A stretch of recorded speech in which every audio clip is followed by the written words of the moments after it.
Well, the numbers are out, and once again, the oil companies prove exactly to be who we've always known they are. Pilferers, thugs, thieves. You know, that mother that couldn't go ahead and get her kids milk. That mother who couldn't get to drive to work and thus can't make an income. Check this out, then we'll take it on the other side.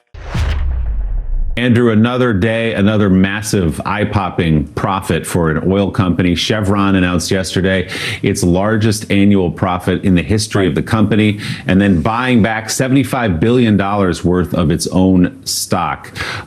Boy, these oil companies have had a heck of a year. So this, to me, is the big policy debate. And look, the White House has already come out, denounced these buybacks and dividends and says, you know, why aren't you giving us lower oil prices? Because look at these huge profits. At the same time, of course, the conundrum is if you run an oil company in this day and age and the transition, hopefully, to clean energy and the like is upon us, you have to start to think to yourself, well, what should I do with this money? Which is to say, should I keep drilling, which we'd want them to do in the short term, but maybe they don't want to do, and maybe we don't want to do for our climate in the long term. And so what do they do with that money? They start buying it back, thinking that it's more productive for them to do that than to keep drilling. So we have a real sort of incentive problem in this country, I think, and some real questions about what really should happen next. And of course, President Biden has been highly critical of oil companies for having these big profits at the time when gas prices have been up.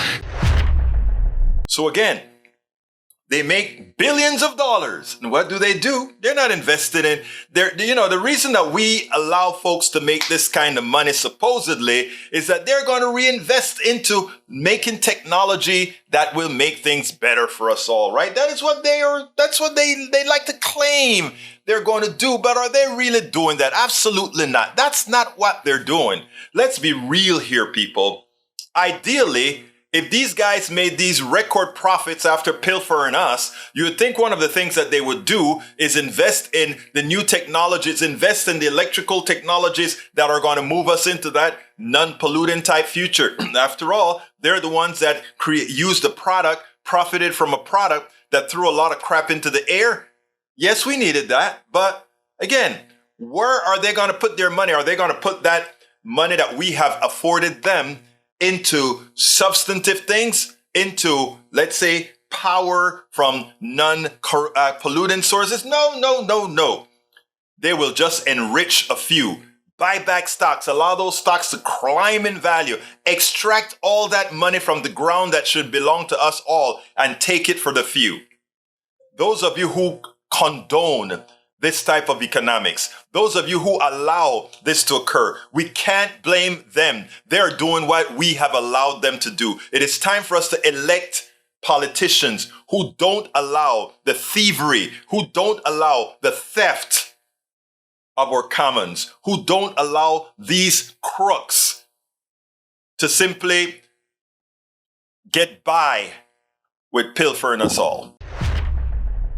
We spend a lot of time deconstructing the news, trying to parse it into a form that everybody can understand. We try to find those little nitpicks where it flies above the fray, etc.